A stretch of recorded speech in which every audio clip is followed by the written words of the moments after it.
while our dough is in the fridge getting nice and hard, we are going to work on our filling. Our filling is going to be a white chocolate ganache.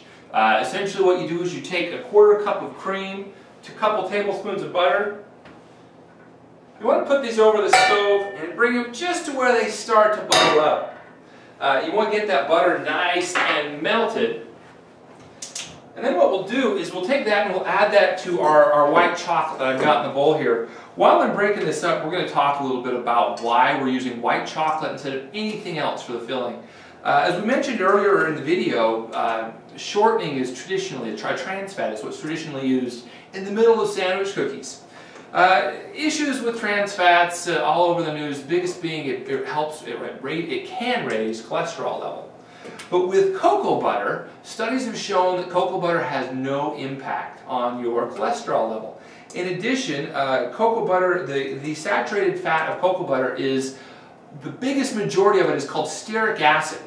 Stearic acid is pretty cool in that, again, it has no impact on your cholesterol, but also when it hits your body, it turns into an unsaturated fat, which again makes it a little easier on your body. So am I saying that this is completely healthy? No, absolutely not. It still contains other saturated fats. However, it doesn't contain the bad boys in the quantities that you would see in other sandwich cookies.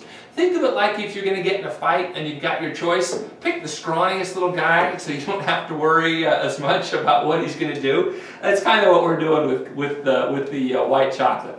One thing to keep in mind with white chocolate is you're buying it, you can buy chocolate chips. In fact, white chocolate chips work great.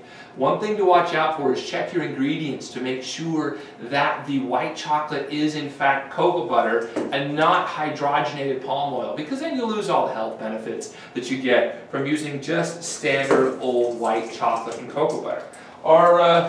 Our cream and butter mixture is getting pretty close to boiling over there. In fact, I'm going to give it a quick stir just to make sure that we don't bubble over too much. Oh, that is perfect.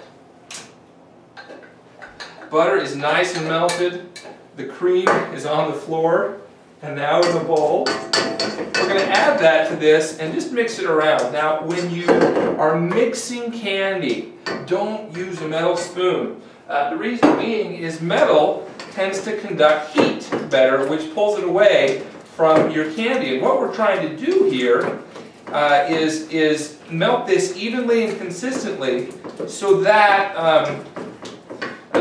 when it crystallizes, it'll crystallize uniformly and make a nice cohesive structure. When you add metal, what happens is it causes heat out of that part where you stick the metal into the mixture, so that it won't crystallize uniformly and you won't have the same quality food that you would have if you did it just with a regular old plastic or wooden spatula, or wooden spoon. So this is really starting to melt. We're going to let this sit for a while, and then what we're going to do is we're going to whip this up. What's going to happen, well, we'll get to that in a second, but what's going to happen is the whip will introduce air, causing a nice light foam to happen in our white chocolate ganache. So what happens if you're making this and it doesn't melt all the way? Well, it's simple. You just take the same pot that you had your cream in, put some water in it, and then put your bowl right directly on top of that. You want to make sure the water doesn't touch the bottom of the bowl that you've got your chocolate in. But just making this double boiler, you can mix your chocolate until all of it is melted down. Again, we don't want to go too crazy here. We just want to get it enough so that all the chunks have melted. Once it's all melted, you want to just take this off and stick it right in the fridge. You want to bring this down to a temperature where the cocoa butter is going to have a chance to start to firm up a little bit. We don't want to get it back down really cold, so we'll just stick it in there for maybe 15-20 minutes. Again, just long enough to bring the cocoa butter back down to a temperature where it's not melted anymore. That way it'll hold the whip better in the next step. Alright, our ganache filling is sitting in the fridge right now, cooling down. Our cookie dough has had a couple hours to cool down as well. So we're going to pull that out and we're going to start working on it. This is where the fun really happens. The butter on this has gotten nice and firm, so we've got just a really good little cookie dough here. I'm going to pull this out of the package if I can ever figure out where the edges of the package are. We'll just do it the old-fashioned way. And you'll see we've got this nice little circle of cookie dough. Now, ordinarily when you're rolling something out, you'll use flour, but we really don't want that much flour. So we'll put a big pile of powdered sugar on the counter, spread that around, and then make sure that we coat both sides of this pretty evenly. See that? Whoosh, whoosh.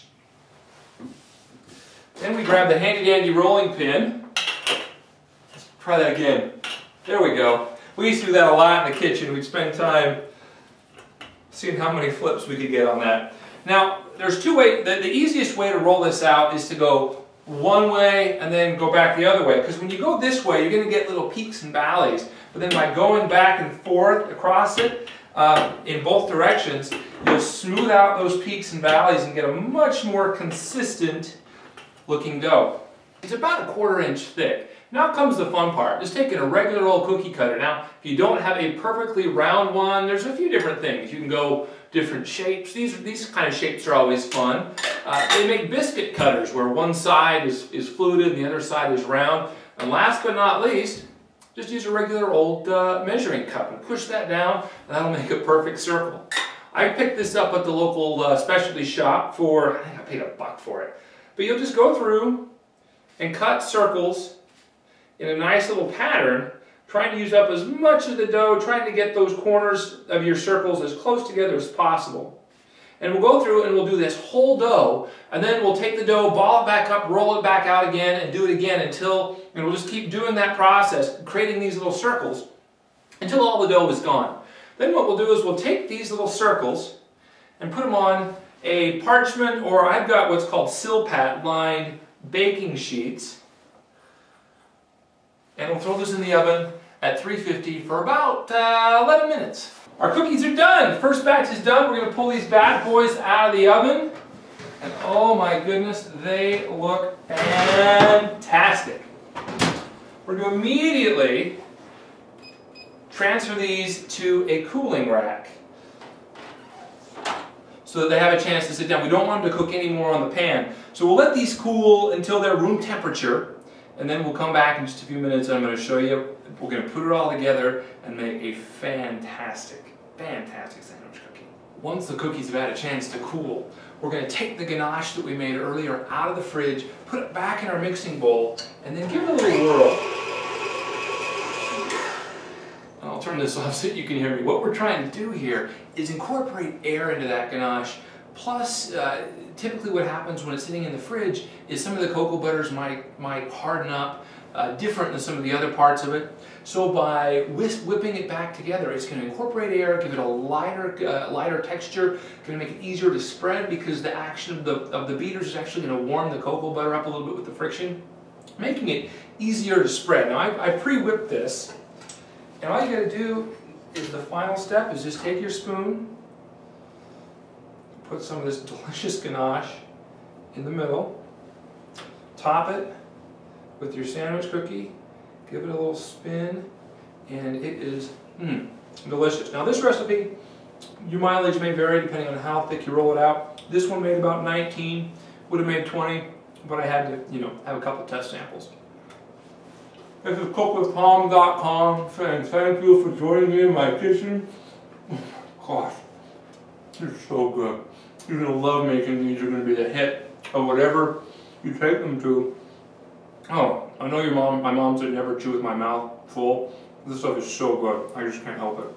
Anyway, hope you enjoyed our video. Let me know if you have any questions. Just shoot me a note on my blog. I'll be happy to answer them. Good cooking.